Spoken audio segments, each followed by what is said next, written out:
Deepwater Legends is presented by Magic Tail Outfitters, precision tackle for legendary catches. I'll try to keep him here. No Limit is captained by John Azato. He has won hundreds of thousands of dollars in offshore fishing tournaments over the last few years and is a force to be reckoned with.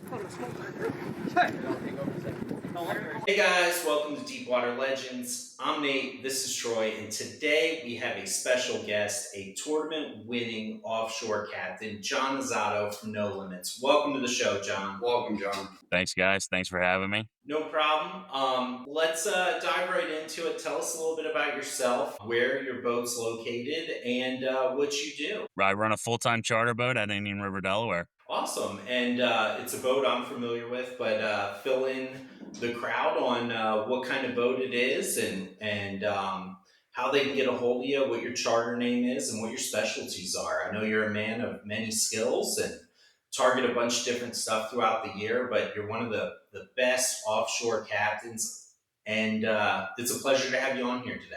Yeah. So it's a 45 Young Brothers. It was built up in Maine. She was brought down to North Carolina, and she fished out of North Carolina for most of her life before I had it. So she's got a pretty basic Carolina charter boat layout, which is great for what I do. It's kind of like the best of both worlds, really, for the inshore and the offshore stuff. It's not too big of a boat for the wreck fishing stuff that I do in the wintertime and in the fall. It's not too small to get out to the canyons and fast enough that I can get there in reasonable time. And she's fishy. She's very fishy. Yeah, definitely one of the fishiest boats out there. You guys are slaying it. Every time I see a video or an update from you, I swear the fish are bigger than the last. Yeah, something about a single screw. They just love the single screws. Yeah, it's certainly an efficient boat to get out there, but it is a pain in the ass to park it. I don't know. You get used to it. It's really not that bad once you get used to it. Most people are scared of it, but I don't know. Just kind of learned on a single screw, and makes it that much easier when you go to a bigger boat that has two motors, So yeah, for sure. So I know half of the year in the winters you fish out of the Outer Banks commercially for bluefin tuna, and then in the summers you head up north and you start hitting the canyons in the Northeast. Which one do you prefer? yeah, I love fishing from home. The Northeast Canyons is always home. But I also love fishing out of the Outer Banks in the wintertime. It's not only is it a shorter ride, but the amount of fish that are down there, it's incredible. The bluefin fishery that we have in the wintertime it's absolutely incredible. I really wish that more people could see how good of a fishery it was, and it might help to get us more quota down there in the summer or in the wintertime, but I don't know. Who knows what'll ever happen. At the same time, again, I also love fishing at home. It's home. It's what I know. It's what I grew up with. It's, fishing here is it's like, knowing the back of your hand. So it makes things easier when you're trying to run a business. A lot of my following is from up this way. So to get people to come down to North Carolina in the wintertime when it's cold and rough and all that stuff, it can be a challenge getting groups down there sometimes. But the fishing is definitely something to see one time if you ever get a chance. Yeah, and starting it off with the commercial bluefin, I know tons of people watch that show, Wicked Tuna. What kind of truth is there to that show? I spent the summer fishing up out of Massachusetts. I already know the answer, but a lot of people don't. They think you guys are getting $100,000 for a fish. What kind of prices are you seeing? What kind of stuff can you immediately call out as bullshit? I mean, there's some things that are true. A lot of it's true on that show. I mean, obviously the way they fish, a lot of the guys that are doing it, they're commercial fishermen. A lot of them don't need the money. They're either their families have money or they have other businesses or this. So there's a few select guys that do, and they are true hardcore commercial guys. But as far as like truth goes in the show, the whole money end of things, it's all pulled out of the thin air. We come into the dock, you unload your fish, you get a core sample, you take a tail cut, you weigh your fish, and they pack it up. You don't even have to stay for this part. They'll pack it up, put it in ice, and they hand you a sheet of paper and go, see ya. You might not know what you got for that fish for a week or two, and then to actually get paid on it. So this year, the last couple of years, we've had pretty decent pricing from what I've seen over my span of doing it down there. $7 to $10, pretty decent, fair pricing. I Yeah, know like a lot I of the guys know. in the summertime complain about low prices. I know you guys caught a whopper of a fish this year. Tell me a little bit about it. I know Dante was with you, and it Yeah, looked insane with you guys trying to pull that thing up on the deck. it was. That was a big one. It's one of the bigger ones I've ever caught. It cored was 703 with the tail, so about 680 ish core weight. Fish ate a short rigger bite. It was a short rigger bite. I think we fought it for 2 hours or so. Not too bad. Pretty decent fight, decent fish. Came up, harpooned it, pulled it in the boat. Didn't think it was anywhere near as big as it was when we saw it the first time. Matter of fact, me and Dante were kind of going at it over him holding the line, and he we bicker a little bit when we fish together. This a lot That's of to people say the know, but least. What kind of bait did yeah. the fish take? It was a 2 ounce magic tail head with just a rig ballyhoo. Rig ballyhoo. That's nothing special. Shout out to Magic Tail and those two magics. By the way, shameless plug, if you use the code Deepwater Legends, all capital letters, you get 15% off your $50 order or more. Gear up for summer. So, we fished a couple times out of New Jersey when you were filling in for waterproof. We did a lot of yellowfin tuna fishing. We also did some overnight fishing, some sword fishing, and the bite was outstanding those days. With you doing both kinds of fishing, which one do you prefer, chunking or trolling? And what makes you choose one way or the other? I kind of prefer trolling, honestly. I like being on the hunt, like that feeling of driving around looking for fish, working a mark. It's more of like for me because I'm not downstairs cranking on anything and I really don't care to crank on any fish anymore. So for me like it's the fun of just getting them to bite. Whereas with like the chunking end of things, you could set it on the drift, you could anchor up and you're bringing the fish to you. Whereas, it's just not as fun for me. A lot of my customers enjoy the chunking because it's more interactive for them. But for me, it could go either way, really. Silent Troy over here isn't going to ask any questions, so I guess I'll keep going. So, when you're out there trolling, what kind of stuff are you looking for before you set lines? Now, like every fisherman, of course, we're looking at SST charts. We're using the knowledge from other fishermen in our network. We're really patterning the fish over time. Are there any signs where if you're heading out to a specific location, you see something specific, you're like, hey, I'm dropping lines here no matter what? It depends. I mean, a hard temp break, if you come across like a temperature break, that's one thing. A big pack of feeding mammals, something like that. Like, I've been on my way out before and you see like a dozen whales or something, two tones, birds, something like that. I'd be okay, let me turn over here real quick and try this out for half an hour or something and see what we can find, see if I even mark anything or do anything like that. But for the most part, I mean, we're really looking for temperature breaks. The SST charts help us plan, prior to leaving the dock. I'll use the day before's, reports and talking with networking guys and stuff like that. And, there's a lot of different things that go into finding them. But, as far as like specifically like when I decide to stop, it's usually a temperature break thing or a tide line or something like that depending on the time of year. Sometimes it's also structure related. So when you get that temperature break over a certain spot, in the canyon or on the edge or even in the flats, that's where if that's what I'm looking for, that's where I'll stop. Do you think time has anything to do with that, like early morning or late evening? Absolutely. Yeah, absolutely. I've always been a fan of getting there early. I'm a lot of times I'm one of the first boats on scene and I feel like it really kind of helps me a little bit. Sometimes yes, sometimes no. You can also use other guys. Like I work with a lot of guys at Ocean City, some guys out of Cape May and whatnot. We all kind of network together and we try and start where like one guy starts here, another guy starts here, another guy starts here, and we all kind of meet wherever we find something, but it just kind of depends, A So funny story. every We're day is usually the different. kind of people that are out there so early as well, and it seems like every trip we take is like an hour earlier than the last. And when I first moved to Yeah. Florida, I told Troy like, "Hey, we're gonna go fish out of Palm Beach," and he's like, "Okay, what time do you want to go?" And we were living in Winter Haven. We were about an hour and a half from Palm Beach. I'm like, "Well, we're gonna leave the house at midnight. to get there. That way, by the time everything's set up and everything, we're good to go. After an hour and 15 minutes, we were at Palm Beach, got in the boat, drove out our 3 miles to 1,000 feet of water, and we were just sitting in the dark for 6. So I've yeah, done I that mean, too.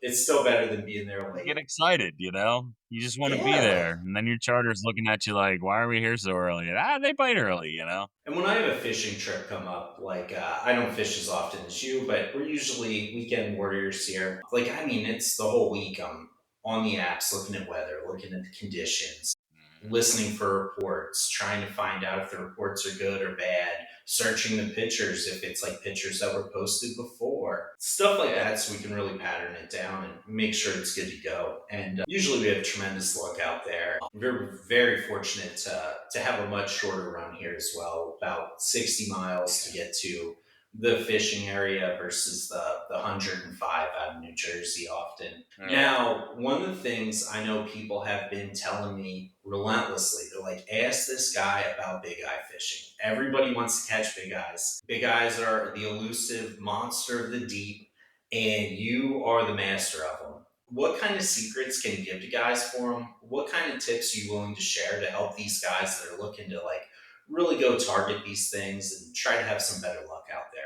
Yeah, I mean, I wouldn't call myself a master by any means, but, I do my best to make it happen, but, I mean, as far as, like, the big eyes go, it depends on the time of the year too. Everything changes as the year goes on. Like, early season, you're really working the temperature breaks. You're working the temperature breaks over structure.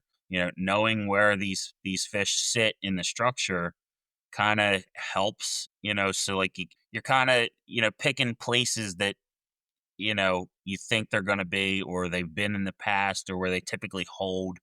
Um, obviously signs of life, pilot whales are a huge thing to look for when you're big eye fishing. The pilot whales are feeding on the squid, the tunas are feeding on the squid. A lot of times you get big eye bites in the whales. If there's no whales, it's a structure thing. Obviously, if you mark them, I don't really leave that area. We'll kind of stick and stay and do what we got to do and not really venture off. I mean, it pays off sometimes it doesn't. There's a lot of different things that go into it. It just kind of depends on what's going on when. Like I said, the water is the biggest thing. Once everything kind of heats up in the later part of the summertime, it's all about the structure. Now, If do you have a if there's something specific being caught. speed that you like to troll to target big eyes that differs from yellowfin I tuna? don't really change my speed at all. All my speed, like for tuna fishing in general, is all the same. My yellowfin speed, my bluefin speed, my big eye speed, they're all the same. 6.5 to 7 knots is really kind of where I run it.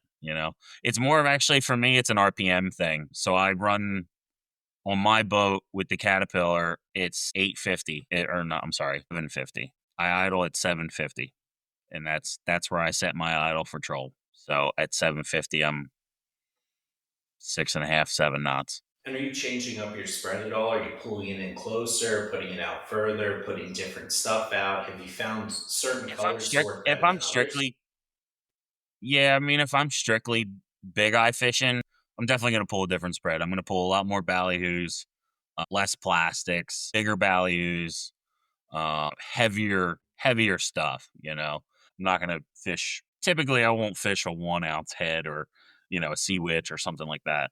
Just because a bigger fish with a bigger profile pushes it out of the way and gets a lot of missed Yeah, strikes. yeah, exactly. The big eyes tend to push things out of the water. So like when they come up, they'll actually, as they're coming up, that what do you call it? Wave of water tends to push a bait out of the way, and sometimes they miss it. So sometimes they come back, sometimes they don't. I'd We had a rather them heartbreaker. eat it the first time.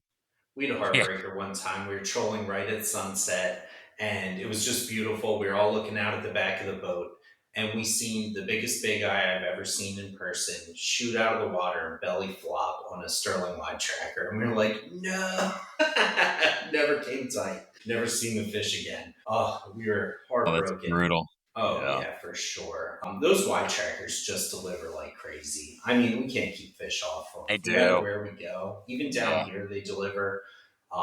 It's just yeah, when you get into like those bigger fish or billfish and stuff like that, it's the last thing you want to hook them on because the chance of landing them yeah. just goes down significantly. It does. I mean, if you every year I'm meticulous with my stuff. I mean, I fish strictly Sterling bars. Sterling's been a great company for us. They work with us. We do a lot of product testing and stuff as well with them, and it's been a great partnership for a long time now. And Steve's been great. So if I have an issue, I go to Steve and I'll be like, hey, look, here's what I've seen. Here's what's going on. Like, is something other people are seeing? Whatnot. But Well, I'm not talking like a quality aspect. I'm just saying like when fish jump, like billfish and stuff, oh and yeah, you get like big mahi, they can have so much more yeah, leverage there's and big just throw mahis. They that tend lure. to, they do throw that stuff, and billfish are tough with them, but the billfish do love them. I will say that. Yeah. White Yeah, marlins we've do like had them marlin things. behind them so many times. Like it's like, hey, let's pull these teasers in and let's pull the hooks off these things and send them out instead. Yeah, yeah, we've done that in tournaments in the past. Use them as teasers. So with your wide trackers, are you using the ones with the larger squids or bulb squids, or using like the small like 6-inch machine head ones? We usually tend to go with like the 6-inch machine head wide trackers. 18-inch bars seem to run the best for us on our boat in the Yeah. lake. Just because they match the conditions, they match our wake, and we don't have to worry about them flipping as often. I do so I'll fish both. I really honestly I don't fish too many of the machine ones. Most everything I do is all the bulb squids. I don't know if it's just habit or what, but I tend to gravitate towards the bulb squids personally. Depending on how big, like, first couple trips of the year, I'll have a mix of both the 9-inch squids and the 6-inch squids out there. And depending on what's in their bellies, so when we get back to the boat and whatnot, I'll look and see and what caught better, and see what I'm gonna do for the next day or the next trip or whatever. If their bellies are full of tiny squids, I'm gonna put the big squid bars away and just fish the 6-inch squids. If they got bigger squids, I'll fish the bigger squid bars. Now, what size Who Magics are you usually gravitating towards? The 2 ounce. 2 ounce is like kind of my go to. They pull great. You can fish a variety of sizes of baits with them. They can be a little tricky to get them to run, but not that bad. I mean, I've had some mates over the past few years that, aren't the greatest with bait rigging, and, they could get them to swim. Do you have a color preference at all? Blue and white. Blue and white's probably one of my better colors, Do you think or that pink. changes through the year? No, I don't know. Every year's different, actually. I feel like, you know, I always have one out there, There's always a blue and white out there. A lot of times, usually there's always a pink head with all crystal. That's another favorite of mine. Mine as well. Pink And is then super yeah, hot down here in South Carolina. I know in New Jersey we couldn't yeah, up carry here off too. of purple and black, Yeah, and down North here Carolina. nothing. That's one of my North Carolina. That's definitely my go-to every day. Like, do not change it. That's in my left long or right long. It don't matter what side, as long as it's out there. Yeah. Now, fishing with you, I noticed something that not a lot of fishermen that I fished with in the past have done, and it's worked tremendously well for all of the fish that we caught. And it actually changed my opinion on how tight my drag should be. Specifically, when we're trolling and lines are up in the riggers, you run your lines really tight. And we had no missed strikes at all over probably 30 fish. And that's one Yeah, of the things we have occasionally down here. We usually run some pretty loose drags, not so loose that your bird's nesting or anything. But what made you choose that? Is that how you always ran it, or how did you get it's just kind of to how I was doing? taught. Yeah, it's just kind of how I was taught to do it. You take things and you kind of tweak things. Um, I started out fishing even heavier, actually, and I feel like it was heavier, and I started backing it off a little bit. Like, we used to set our drags at 28, 26 to 28 pounds. Now I'm like 24 to 26. And then, when we're fishing, the reels that we use, I use Akumas, and the Makairas on the side of the thing there. There's it says strike. So I put my lever drag at the E of the strike, and it's usually around 18 to 20 pounds on the button or on the bite. So that's been a pretty good method for me. I've found that, I don't lose as many fish. We hook good hook sets, It's been a good spot for me, and that's kind of what I like. We're set up for that pressure. the lines and stuff that we run, and it's set up for that. So And what size braid are you usually running on your reels? all my 50s are 130 pound hollow core. Um, and then my 30s I fish 100 pound. Awesome. And just throwing it out there, I know that you have a state record. You want to tell us about it?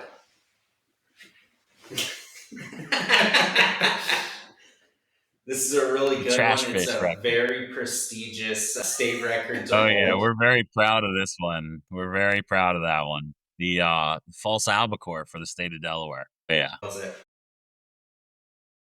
Man, now you're gonna test my memory. I think it was around 27 pounds. That is As a a big whopper. falsy. I bet that was a Yeah. good eater when you got it. Uh, no, It's so no. It was funny actually funny to. though. Like we were fishing inshore, like some of the inshore lumps, and there was a couple boats chunking. They were anchored up chunking, and I was trolling, and we were catching yellowfins trolling, and they weren't catching anything. But we were getting a mix of false albacore in there, and this thing hit a long rigger. And usually the false albacores, they all eat plastics, like religiously. They will eat the plastics. You almost never catch them on ballyhoo, I feel like, at least inshore. And I had a long rigger go down, and it was screaming. I mean, just dumping it like a yellowfin would. And I was like, ah, cool, yellowfin bite. And we get it up next to the boat, and I'm like, holy crap, look at that thing. It's huge. Get the gift. My mate looked at me like I had four heads. I said, that thing's a state record. It's gotta be. Gaff it. Get it in the boat. And we got back, and it blew the state record away before. I mean, I think it was like 6 pounds heavier or something like that. It was just a good laugh, you know. That's But awesome. eh, That's hilarious. And aside from the state records, you guys just tear it up in tournaments. You want to tell us about yeah. some of your tournament winnings in the recent past? Yeah, I mean, we've had a great tournament record over the past few years. I kind of started when I was doing stuff with Mark and the guys on the Blue Runner up in Jersey, and I learned a lot from him and whatnot, and kind of a lot of the tactics that he uses in tournaments, and kind of applied them in ways to me and whatnot. But we've had great success in the Big Fish Classic at Ocean City. What else? The White Marlin Open, I've had a few good years in. We placed the last 2 years for some money. Wish it would have been a little bit more, but hey, What's it your is what it biggest is. payout amount? Like right around 200,000, just under 200,000, one tournament.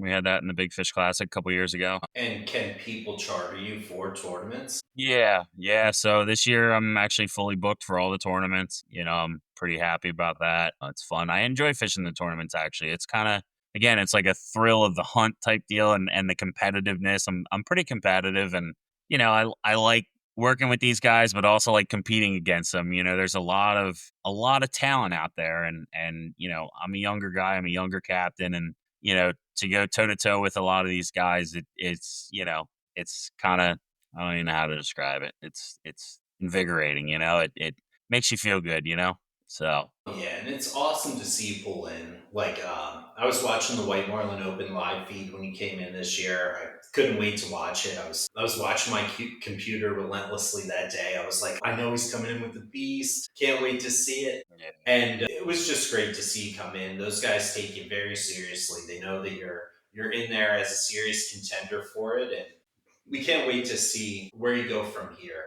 Like you were saying, there's a lot of good guys out there. We have a lot of them coming on here to talk over the next couple of months, and we're excited for that as yeah, well. But we're certainly rooting for you, yeah. man. Thank you. Now to jump into it, how can people get a hold of your charter? How can they book you? And what are like the best times of year to really get out there to the canyons and catch some fish? I know both times that we went, we came back with big eyes. We came back with boatfuls of yellowfin. I think both times we had to use your huge fish bag. Your boat was completely filled to the top with tunas. And we caught an enormous swordfish. We lost an even bigger one at the boat. And Yeah, it was just an outstanding time. I've never seen a boat come back slower than it went out because of fish weight alone. And both times I was on your boat, that was the case. How can people book you and assure that they're going out at like a good time of year? yeah. So I mean, everything is through me directly. I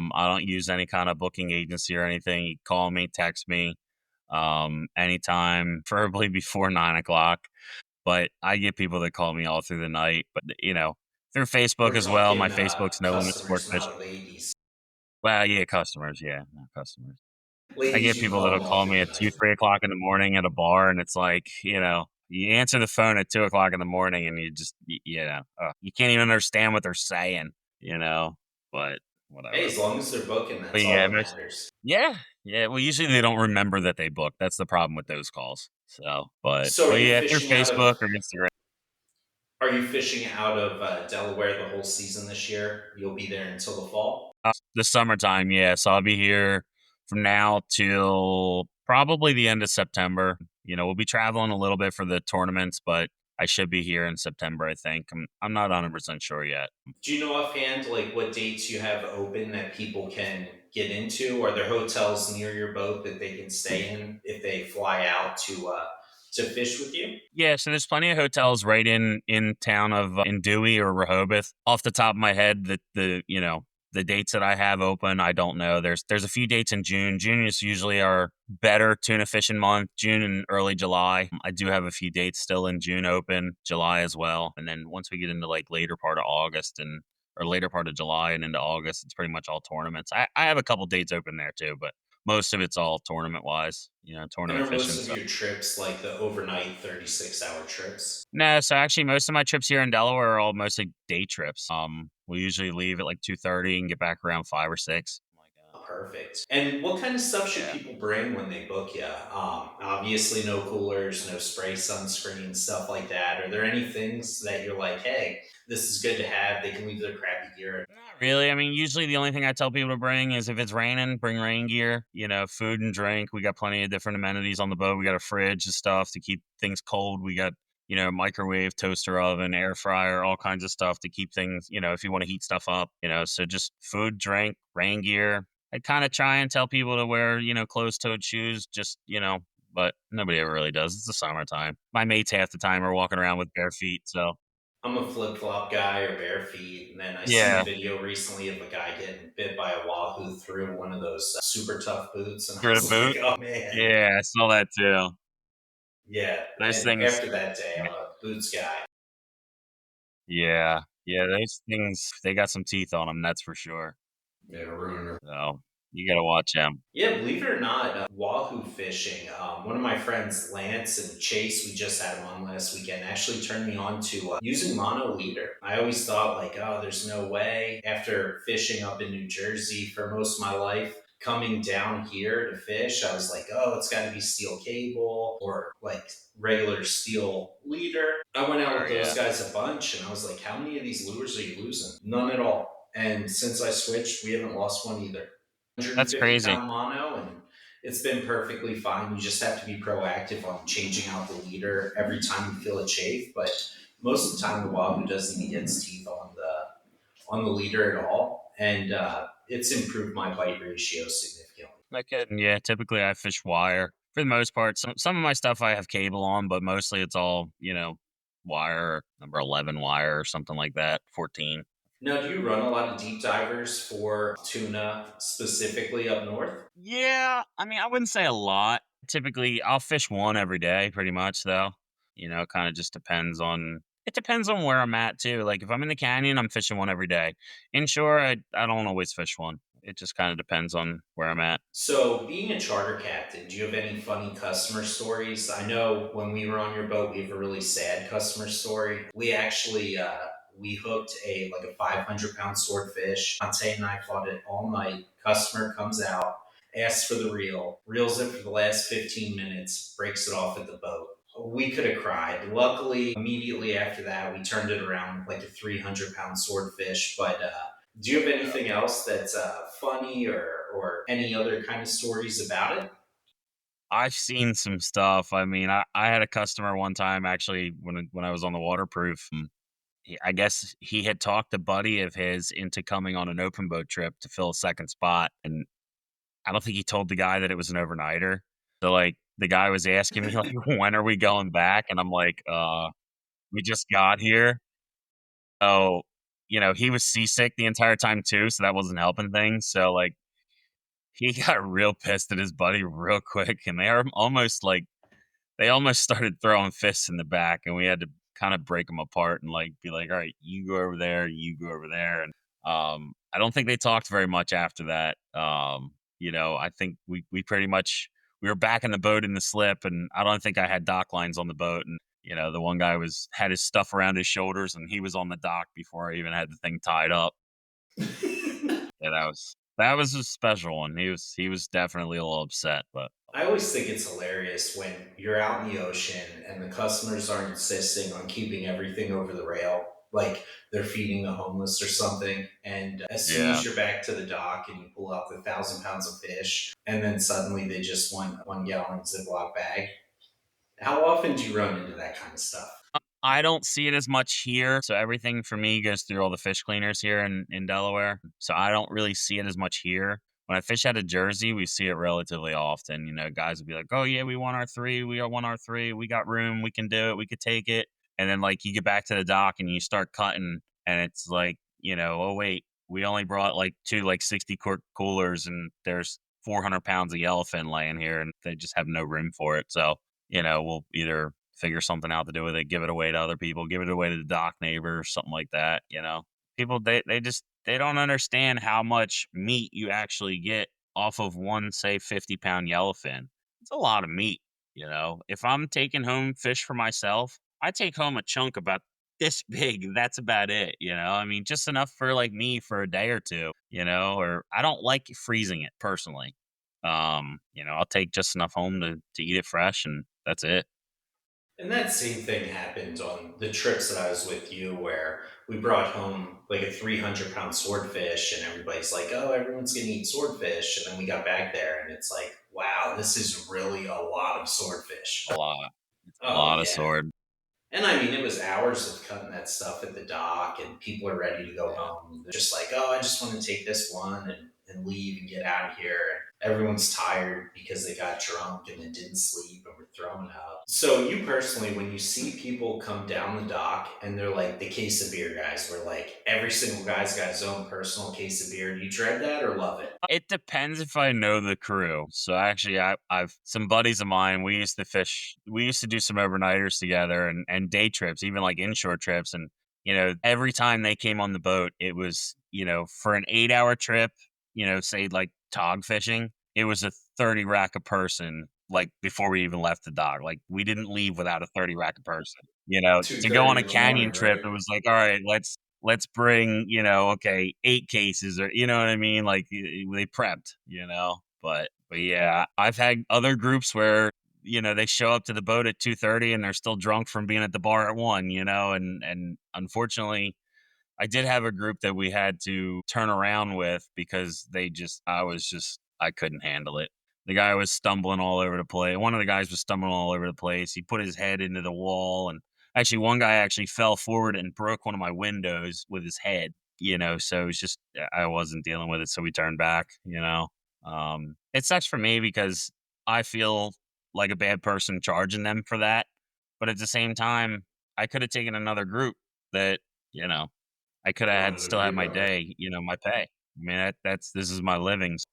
You know, for them to not take it seriously, it kind of is a little upsetting. But I remember the one time we went out, we were filming you and Magic Tail, and the one guy got so drunk, and then you go down to sleep, he's sleeping in your bed. Like, do you run into that often? yeah, unfortunately, I do. I kind of like, in the summertime, I kind of let the guys do whatever they need to do, where they can lay where they want to lay down there.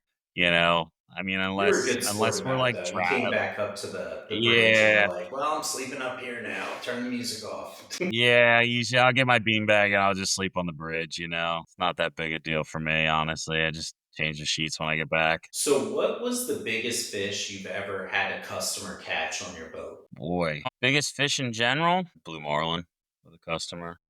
That one in the White Marlin Open that you guys weighed? That was like I think we weighed that one, it was like 500 pounds. I had one a couple years ago, it was like 620. A couple years before that, 620.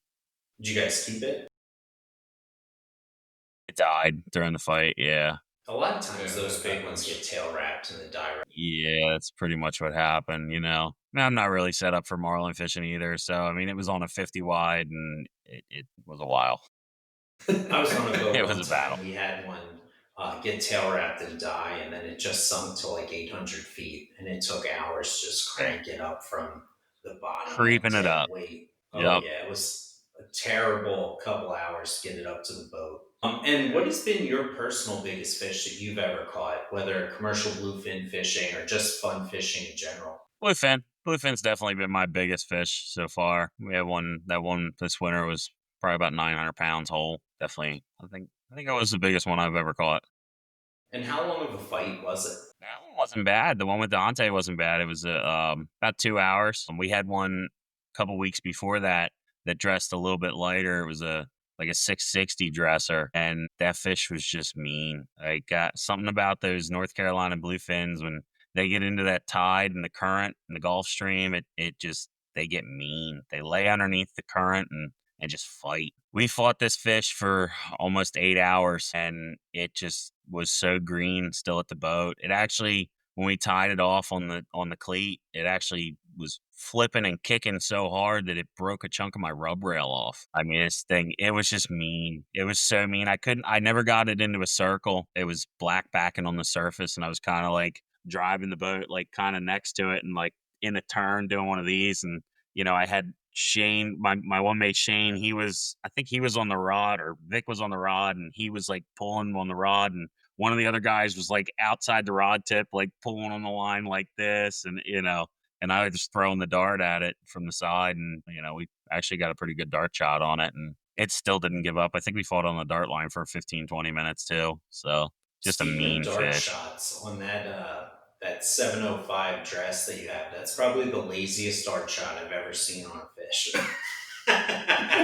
Is it- That one there, actually, I think it was a different one that you were thinking of. That one there, the one I think you're thinking of was like a 450 dresser. And I had I the market was flooded, and I was kind of like, the fishing was so good. Do I cut this one off and try and find one smaller? And I was like, is it over 100? If it's over 100, I really don't want it. And I'm like looking at it and trying to size it up and see if I really wanted to kill this one, and like looking at the shape and everything. And finally, I decided when the thing was like nosing into the back of the boat, I was like, screw it, and stuck the dart into it. But it was definitely a very lazy dart shot.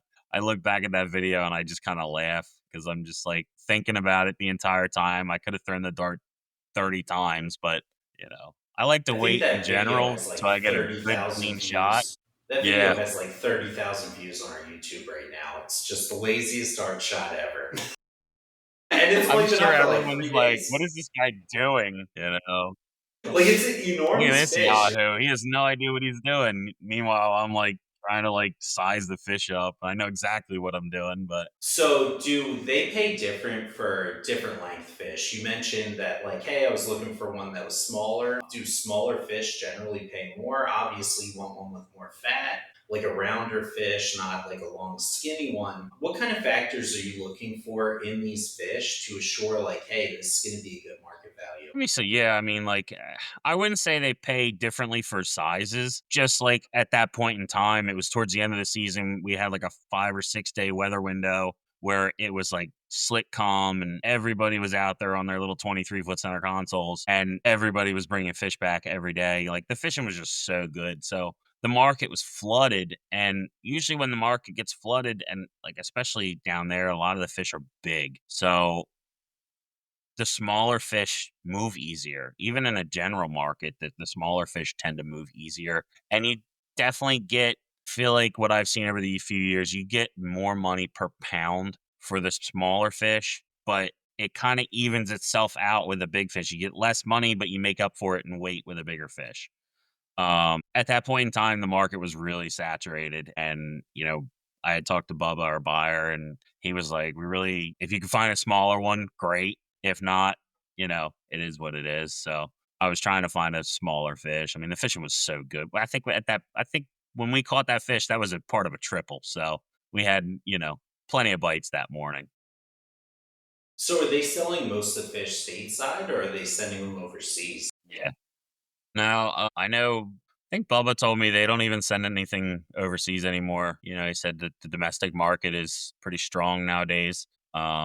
which is good. I mean, these fish, what a lot of people don't realize is these fish, they turn color over time. So like you only have such a small window to get them off the boat, package them, ship them to where they're going to be, or ship them to, a different facility. Like, a lot of the fish from North Carolina go to Boston or New York. But like if they're going, some of them go out to Texas. So if they're going to Texas, they usually go to somewhere else, get repacked, and then flown out there or out to the West Coast, wherever they're going. But sometimes, like I had a fish this year, in 2 days, it turned brown. It was kind of like nothing I did, nothing the buyers did, just crap luck. So then they don't like send you a check for it or anything. They just say like, "Hey, it turned brown, no good." Not all of it turned brown, so there was still parts that were usable. So that I think we got like $2 or $3 a pound for it. It's one of my worst fish actually this year. So walk us through the process, kind of. You get one of these fish next to the boat, you harpoon it, get it in the boat. Sometimes easier said than done. Like that big fish, like you guys had like 5 or 6 guys down there pulling on it. It's moving an inch at a time. What kind of time frames is it between getting the head off, getting it gutted, ice down, so forth? The faster the better, honestly. I mean, from the time I dart the fish, if it depends on where I'm at. So, like, one of the benefits of North Carolina is you're fishing the Gulf Stream, and a lot of times the temperature break on the Gulf Stream, some days it can be as much as almost 30 degrees. So, the inshore waters are 45, 50 degrees, something like that. Where we're fishing is usually 70, 75. So if I'm really close to the edge and I can drag my fish into the cold water, that'll cool that fish down faster. The faster you get it cooled down, the better off you are. The better your price per pound is going to be, the better everything is. The better quality of meat, the best outcome possible is to cool it as fast as you can. So I've seen guys that'll put the swim hook in them and drag them, to swim them, to bring them back to life, and then they'll bleed them and whatnot. And that works. It does. I've just found personally, you drag them either forward or backwards. You bleed them out I don't usually drag them more than 30 minutes. You drag them, you bleed them, you get them in the boat. As soon as you get them in the boat, you start cutting the head off, cut the guts out. I cut the head completely off. I think it's the best way to do it. You could pack the gullet full of ice. You could spine the fish, which kills all the nerves. I see a lot of these guys that are, commercial fishermen that, they're posing with the thing on Facebook and this and that. And it's like, the thing still got its head on it. They got no ice on it. They got no rice paper on it. They're like it's kind of messing up the fishery for guys that truly need the paycheck for a living. There are guys out there that do this for a living.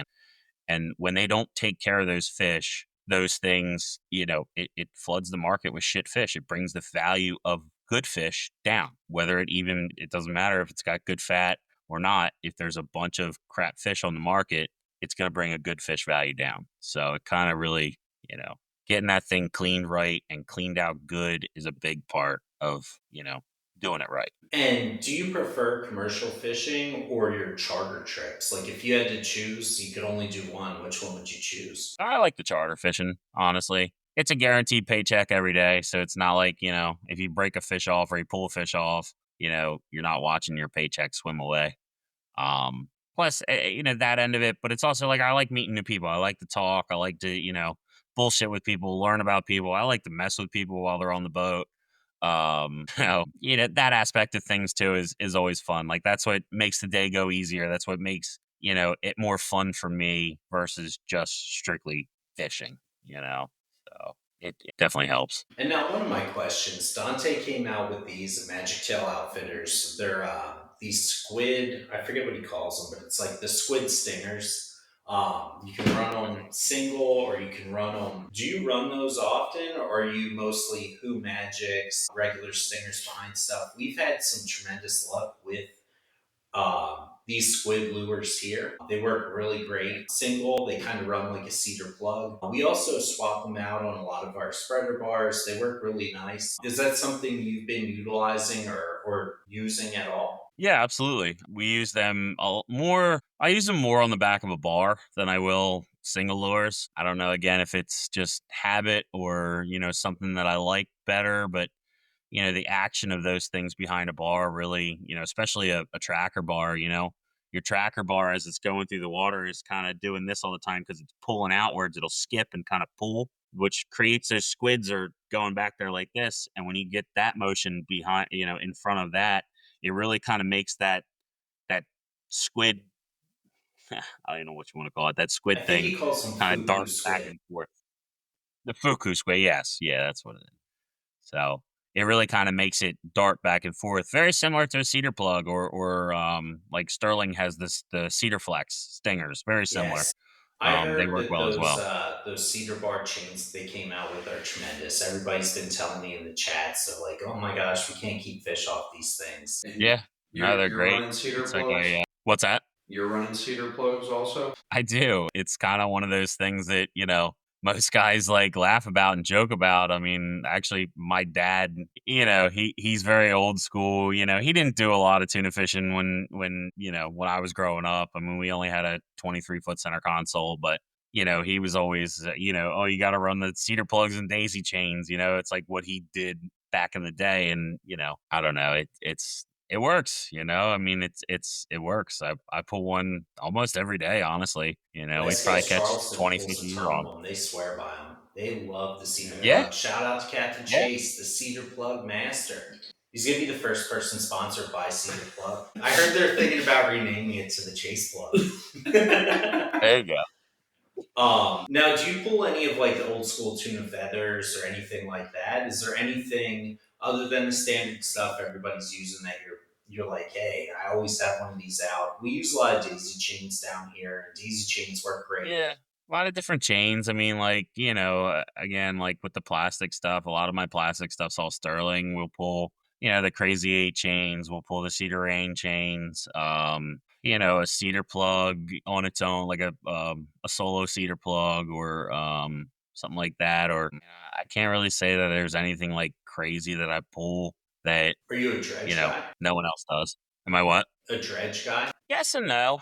Um, It kind of depends. Sometimes I pull one, sometimes I don't. Usually in the tournaments I do. Whether it helps or not, I don't know. Some guys swear by them. Some guys are just, I put it out there once in a while. We're give or take on it. A lot of times we'll pull a dredge, and then it seems like on dredge days we have all kinds of teasers and stuff out there as well, like off the cleats of the boat. I don't personally Yeah. see any more or less fish. Like if we're marlin fishing, absolutely dredges are perfect. But like if we're just out Yeah, there for tuna and wahoo and stuff, it's just an extra thing to have to pull out of the way. exactly. I mean, with the LP rigged up in the rigger, it's not that big a deal. You just run over, you push the two buttons, and it pulls itself out of the water. It's not that big a deal. But getting it set up sometimes is a little bit of a hassle. And then you got customers that want to walk all over things, and now they're walking all over the lines and stepping on the squids, and you try and avoid as much of that stuff as possible. But some groups are really good about it. Some groups are just not. So I was on a Viking during the Nantucket Big Game Challenge, and thankfully I wasn't driving at the time. And the owner ran the dredge through a weed patch. It ripped the outrigger right off the side of the boat. A brand new Viking. It was a heartbreaker, man. that's an expensive fix. Yeah, and what was worse is we were in contention in the tournament. We knocked out all of the tuna ahead of time. All we had to do was do the billfish aspect of it. It was day one, so like we were sitting pretty. And then one outrigger off, and it was like, well, we can't billfish one outrigger. This is ridiculous. I've broken a cable in a tournament on a really rough day. Matter of fact, it was 2 years ago in the White Marlin Open. It was pretty rough out, and I ended up snapped a cable, and my outrigger was flopping all over the place. So I ended up just pulling it up, and I fished with one rigger the rest of the day. It was kind of a hassle, but I've been there. Do you have a favorite tournament that you fish? I would say probably the Huck, the Big Fish Classic. I like the time frame. You get a 36-hour window to fish. The Open is fun, but I'm a tuna guy, and the tuna fishing, like, your prime time is dusk and dawn. So you can't really fish prime time when you're fishing those tournaments. You can't even put the lines in the water till what, 8 or 8:30 it is, 8 o'clock I think it is now. But with the Huck you can fish, sun up, sundown, sun up. So you get 3 shots. So it's definitely it's a fun tournament. There's not as much money in it, but it is a good tournament. It's got a good turnout every year, and it's getting bigger and bigger every year. It's a fun one. Now, do you have a favorite fish to target, like your absolute favorite? Like if you could go and fish by yourself or with like your own crew that you hand select for one kind of fish, what would it be? I mean, I guess if it's good, big eyes. I do love catching them. They're fun to catch. They're tricky to catch sometimes. It's hard getting them to bite. And they're mean. They are mean fish. I always said if they got up, the size of giants, you probably wouldn't catch very many of them. You got 100-inch big eye. Look out. That is going to be one mean fish. They'd have to make a reel bigger than 130. Yeah, seriously. You'd be fighting them out of the gunnel like a bluefin, really. So, but yeah, they probably would be my number one target. Again, it comes back to the competitiveness. It's a challenge. I like the challenge of catching them. Now, when you guys are commercial bluefin fishing, are you guys fighting out of the gunnel or are you putting on belts and harnesses and stuff? Nah, everything's out of the gunnel or even off the green stick, off the bandit reel. You know, those are the days that my mates love. When I'm like, I just put the stick up because I don't have to crank anything in. It's all hydraulic. Now, do you prefer the green stick versus traditionally catching fish? I like the bite of the green stick. The bite is cool. As far as catching them, not really. I like catching them rod and reel. It's kind of better. It's better to, I guess it's controversial. Some guys say it's better to catch them rod and reel because you don't burn them, less chance of burning them and whatnot. But sometimes you're on them for 7, 8 hours. You don't really see that with the green stick. Now, is the hookup ratio better with the green stick? Like, it's more likely you're going to get one, or is it like a noticeable No, difference? no, I wouldn't say it's, more likely that you're going to get one. The problem you have with the green stick a lot of times is, these fish down in Carolina, every year they keep getting bigger and bigger and bigger. And it seems like, so you got to keep beefing it up. And like the hooks we're using, a lot of times we're doubling the hooks up. Some guys have some of the old school needle eye mustads that, I mean, they're 1/4 inch steel hooks, 1/4 inch gauge hooks, and they won't straighten out. But if you use a regular mustad, and I guess it's what, a 7698 DT, like a 2X strong, if you put one of them in there and you get a 500-600 pounder air out on the stick, chances are it's going to straighten that hook right out. But a lot of the times you get multiples, and when you get one fish going this way, the other fish going this way, that bite is so violent they can only go so far because everything's 6, 7, 8, 900 pound mono, and they'll snap the line pretty easily. Actually, so you can lose a lot, but usually when you hook them, you don't lose them. Again, you're fighting them on my stuff's on 900 pound mono, so when you hook them, once they're there, you really ain't losing them. You guys use a 900-pound mono leader? Yeah, yeah. I had 2 break off this year on 700, so I bumped it up to 900. Beefing up. And are you guys using 130s? No, that's on the green stick. That's on the green stick. On my 130s, I'm fishing high seas 175. What's the longest fight you had with one of these tunas? 8 hours. 8 hours, Hours. about the longest one. And that's on the bluefin? Yeah, on a bluefin. Okay, so on your charter trips, what's the longest fight you had that a client was just like, man, this sucks. I'm done with this. I'm going back in. I'm gonna go drink a beer.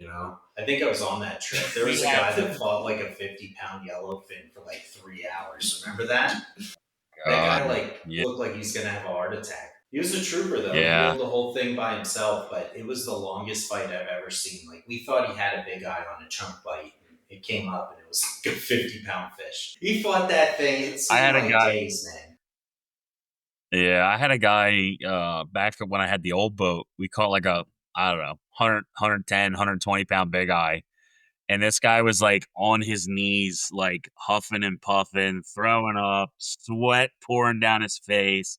Like I thought he was having a heart attack. And I was like, dude, give up the rod. Please, please give up the rod. And he wouldn't. He was so persistent. And like, I don't know how we caught this fish, but he finally got it to the boat after like 40 minutes. And I was like, thank God, because I thought this guy was going to die in the back of my boat. But yeah, I mean, that was that was one of the longer ones. But we've gone. I don't know. I had a customer do. Actually, it wasn't a customer. It was us. It was me and my mates. We were almost 3 hours on a big eye, but it was a 260 big eye. It got tail wrapped, and we were just again cranking up dead weight. Just it was in a tournament, so I was kind of trying to take my time a little bit too. So that kind of helped things or slowed things down, I should say. So we've had a couple of longer ones, but usually it's just taking our time. Rather take my time and get the fish than I would break it off and not have another shot. You know what I mean? Now, when you're out there, what charter boats specifically, you can give them shout outs, do you work with to network in your area that you're like day in, day out, like, hey, this guy's very helpful to me, and so forth? Tommy Daffin on the Fishing Fever out of Cape May, I talk to every day. Chris Little on the Talking Trash, Mark on the Marley, Mark de Blasio on the Blue Runner. Um, you know, there's a few different guys, really. There's so many guys to mention, honestly. But we all kind of work together. Who else? I can't. Timmy on the Bodacious out of Wildwood. He's another one that we talk to every day. But it's a big group of guys, and we all kind of work together. A lot of the Ocean City, Maryland charter boats, we all kind of work Now, are together. you usually heading north or south when you get to the canyons? Are you heading up towards like the Hudson? Are you heading down south? It depends. For me, like out of Delaware, my range is kind of like the Lindy to the Norfolk on a day trip, and really the Lindy is kind of really pushing it. It's 100 miles for me, but I'll go north or south. I mean, there's been trips where I am way further than I should be. We did an overnighter last year. It was actually one of the first trips I did last year, and I think by the time I think at one point I was 140 from the dock. We were almost, up in the toms. What am I doing up here? Why did I come up this far? But I mean, it was worth it. There wasn't nothing going on down south. There was nothing closer to home, so we went up there. We caught. We did what we had to do, and came back. We were one of the few boats that came back with fish. So I don't mind spending the money and fuel to put my guys on fish. I'd rather, burn the money and have a good trip than just take guys for a boat ride. I don't really care for that. Now, where are the best like hot spots in your area that you suggest these guys to head out to? I know you guys got this super hot spot called the hot dog out there.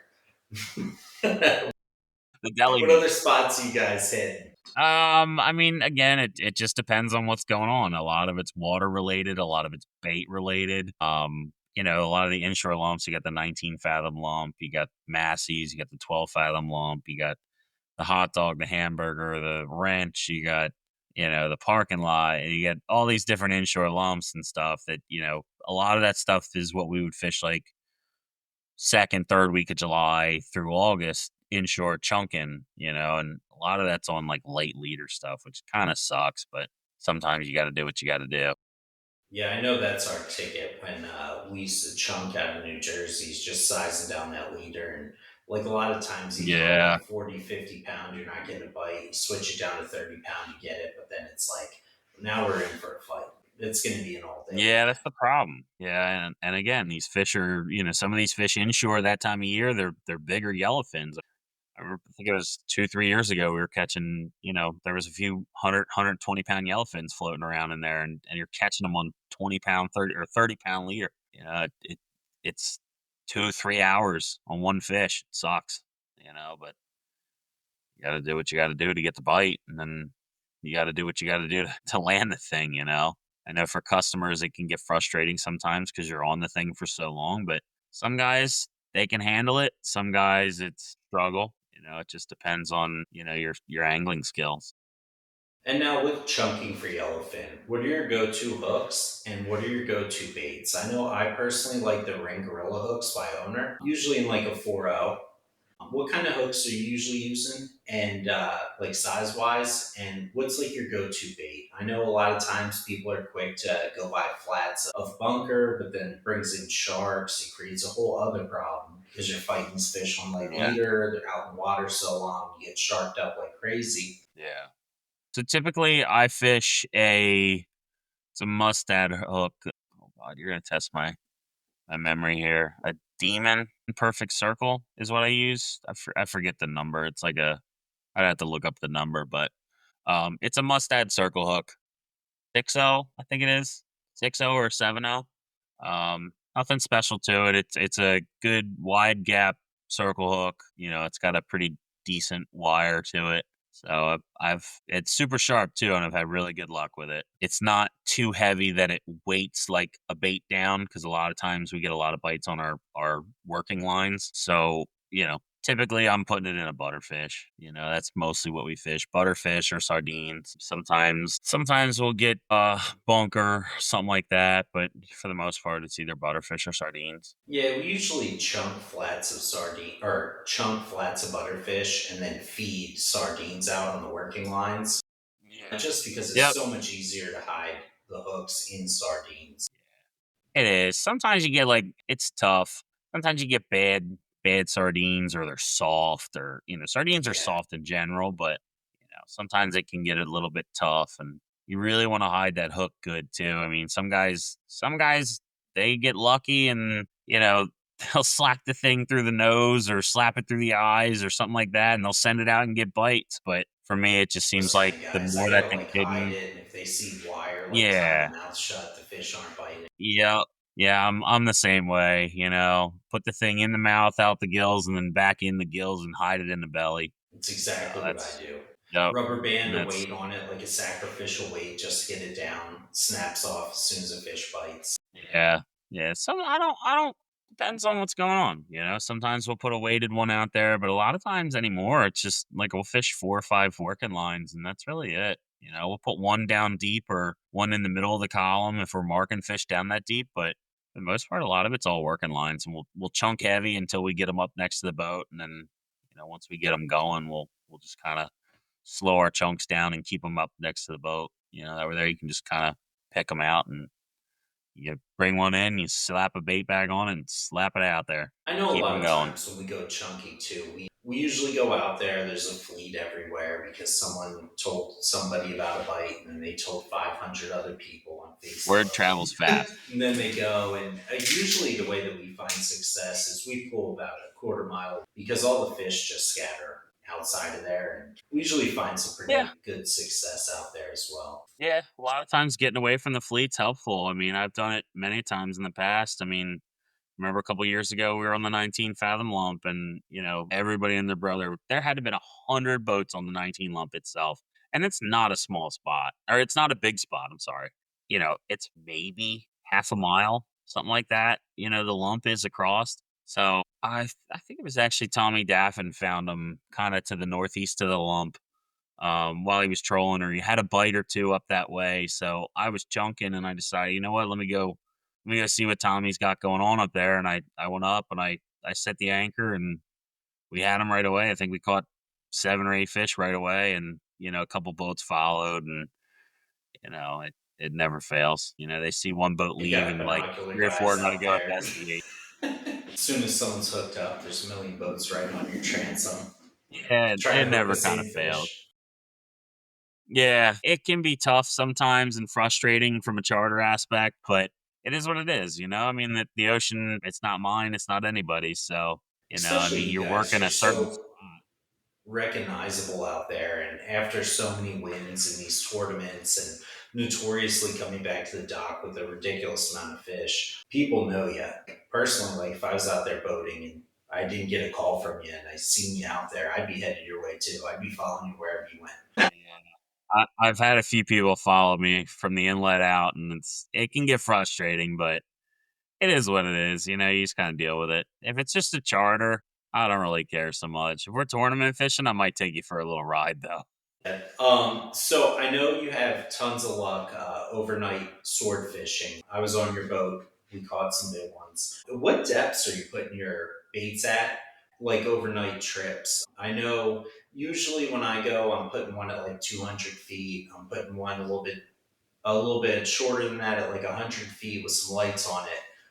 You finding your most success? Typically 180 and 250 is kind of where I set my stuff, but it also kind of varies a little bit depending on how deep I see the thermocline. I usually put one right under the thermocline or in the thermocline, and then the other one I'll put, down a little deeper. Sometimes if I'm feeling frisky, we'll put a third one out, and we'll put it shallow, like 80 feet or 90 feet, something like that. And We've had bites on it, or you get a tuna bite on it. A lot of times you get the tuna bites on that one. But that's typically my go-to depths for nighttime sword fishing. Are you using eel or squid as bait, or do you have a preferred Squid for the most part, or mackerel.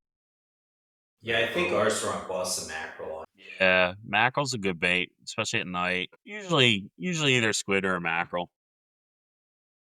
I know If here there's live squids around.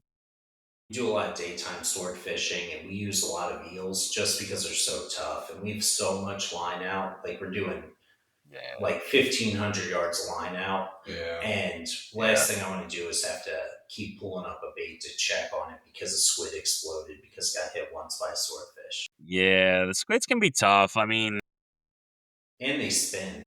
I'm if I'm daytiming, I usually like a squid on my tip rod and then like an eel or something on my Bowie rod. That's me. And then I guess lastly, what kind of advice do you have to give to guys that are thinking like, hey, I want to get into charter fishing or commercial fishing? Obviously, it's an uphill battle getting to where you are. You're one of the best there is to do it.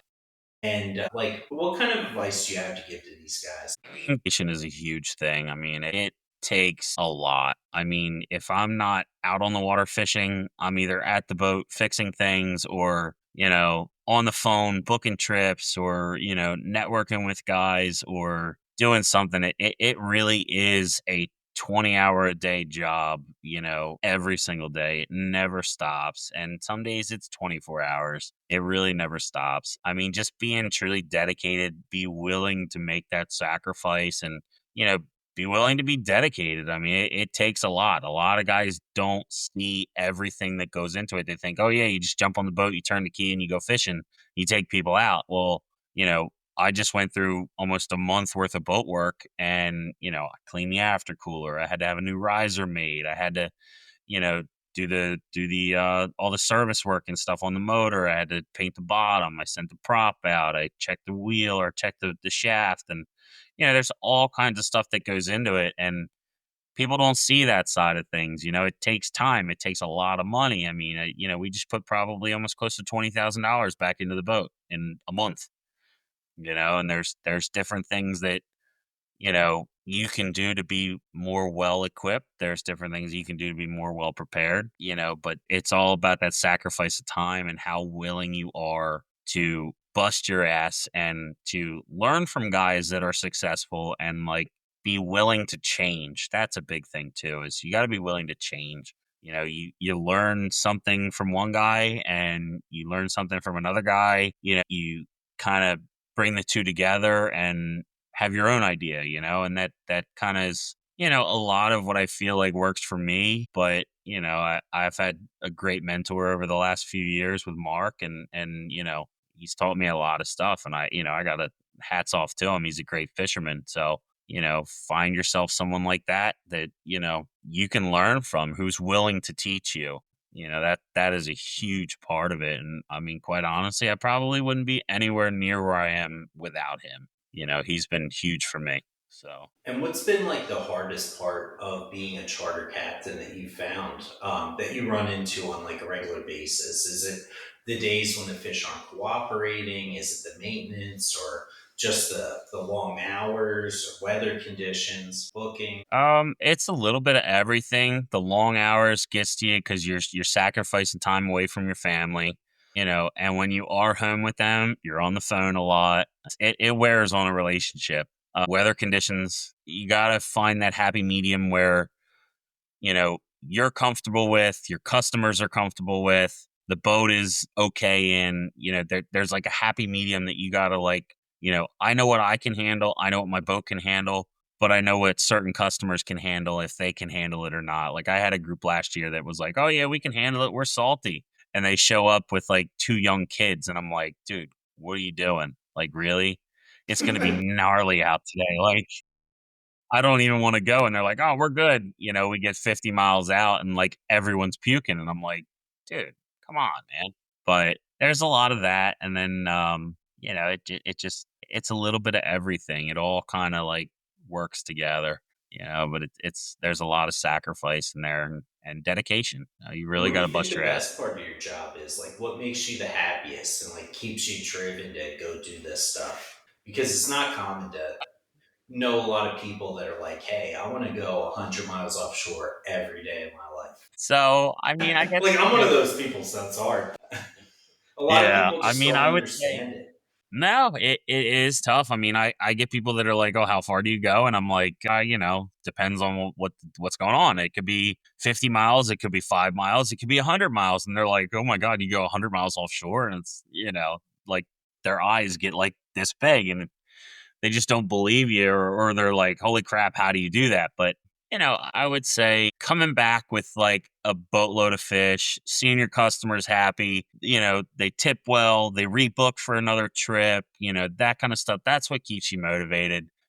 Obviously the tournaments and stuff are fun. They're competitive. The payouts are good when you win money in the tournaments. All that stuff. It all goes into keeping you motivated. I mean, there are days when the fishing's slow, and it's like you're up at 2:30. You don't get back, or I'm actually up at 12:30. I don't get back to the house until like 8, 9 o'clock the next night, just to get up at 12:30 again. And it's just when the fishing's slow, it does wear on you.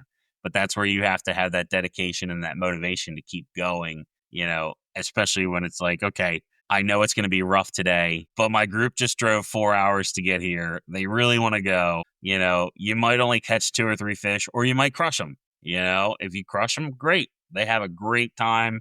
Like I had a group last year. They drove down from Wilmington, Delaware. It's about a 2-hour drive. And I told them before the weather wasn't bad, but I told them the fishing was slow. And I said, look, we can go, we can reschedule. They wanted to go, and we had a great trip. I think we caught like 14 or 15 yellowfins.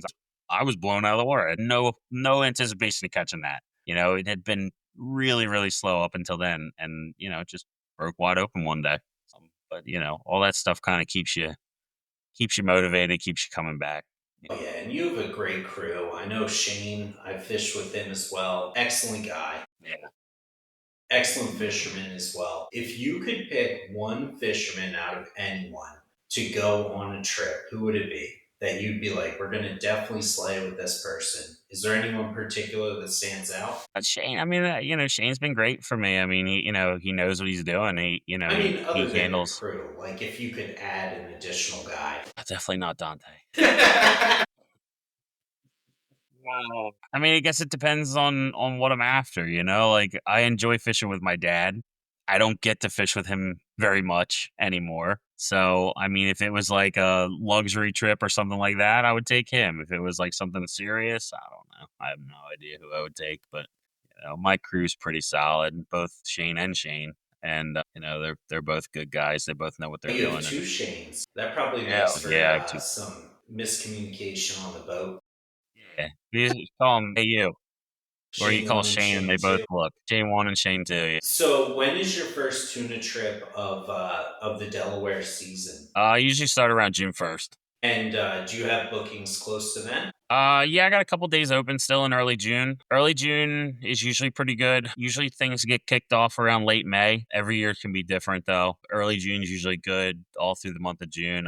I want to say maybe 10 or 11 days left for the month of June to fill in. Got a few in there. I don't know them off the top of my head, but I think there's a couple there in early June, a couple sprinkled throughout the rest of the month. And if you want to wrap this up with just a plug of your charter on how they can get a hold of you, where they can see your stuff, how they can reach you, how they can book, we'll do that and then we'll wrap this thing up.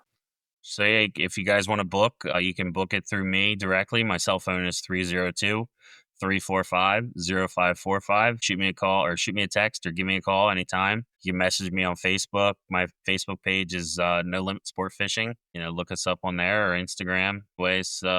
Any ways you want, get a hold of me and we'll get you booked up. I can tell you, going out with this guy, you're going to come back with a ton of fish. So whatever cooler you're thinking about bringing, bring a bigger one. Like if you got a pickup truck, bring that too. Like you're going to need it. If you don't have a truck, bring a U-Haul.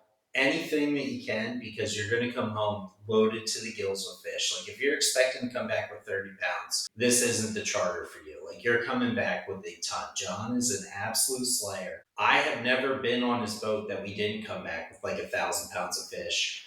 And I'm sure you're going to be the same. Like if you just look at this guy's Facebook, or you look at mine, or you look at my TikTok or Instagram or YouTube videos, we have tons of them up there of his boat.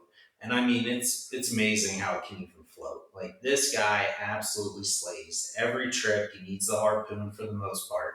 Like they straight slay. Like if I can recommend one charter to go on, this is the guy. So book your vacation to Delaware. I know it doesn't sound exciting. I promise it will be.